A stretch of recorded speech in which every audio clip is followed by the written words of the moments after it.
Dean Carson, support lines on key needs in the economy and financials. When we break out the whiteboards, there's some quick concept we're going to share with you about something in the economy and financials, some element from a lot of the key points. We work with broad lines in economic, financial, legal, and technology research, all about the key points where entities and individual families meet in the economy and financials. Those are key points where we can help on services in the financials, project management lines, business analysis, support in other capacities related to technology, financials, compliance, and the functioning of cross-sector needs. When we look at the economy and financials, there's 3 or 4 core financials which are listed here for today's presentation: the balance sheet, the P&L, and the statement of cash flows. The function of these statements is as follows. The balance sheet is a periodic statement of where you are. Could be at the beginning of a period or an end of a period, depending upon what you're looking at. Always a historical statement that you're looking at. And then the P&L and the SCF, which is a statement of cash flows, are intra-period statements let you know what happened with your income and expenses, your net income, your operating and investing and financing uses of cash, and how that impacted period-to-period balance sheet valuations in your entity in the economy and financials. Now, when we look at this, the purpose of setting up this map was to let you know how our lines in research map into financials and purpose. In the broad lines, you deal with the start point, which is your assets in the balance sheet.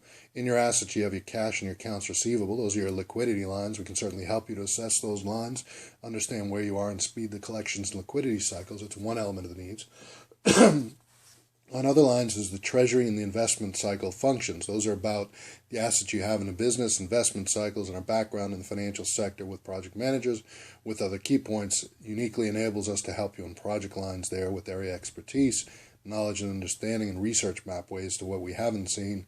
There's certainly a short pathway to connect to what we need to help you out in things.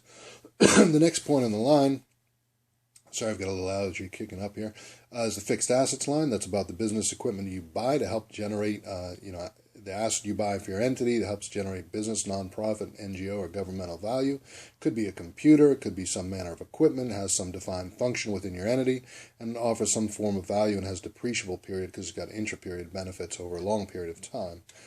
Established by the depreciation rate and other technical things. We can help in the assessment of fixed assets, the valuation of fixed assets, and any problems you have in that respect. On the PP&E lines is a fun line. If you're in construction, and the real estate lines could be about construction and process, could be about the points on assets you own, like property, plant, equipment.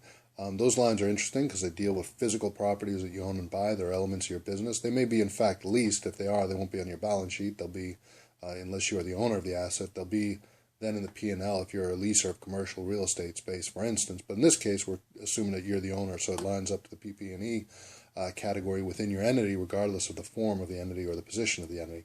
On the liability lines, you think about accounts payable, you think about the short-term funding, commercial loans, things of that nature, and then the longer-term funding like bonds and equity and different type things, which are within the liability and equity section of your balance sheet. Those are all key points where you could have project needs. We can help out with deep skills, deep understanding of financials and project technology and data lines and communications lines to get teamwork done to help and work with the understanding of what that valuation tells you about who you are, where you are in the economy, and how the knowledge to optimally use your assets can improve your position. Basically, that's the sum of the skills. You're working with financials plus technology plus communications to drive teamwork, to work with the assets and to find the value lines in the economy and financials. Next on the deck, we have the P&L lines. In the P&L lines, we're going to talk about the income, the services and product-driven income, the expenses, employee benefits, including healthcare and payroll cycles. Then we have real estate, insurance, cost of goods sold, inventory, power and electric, and much more to talk about. I'm Dean Carson. We're here on the economy and financials.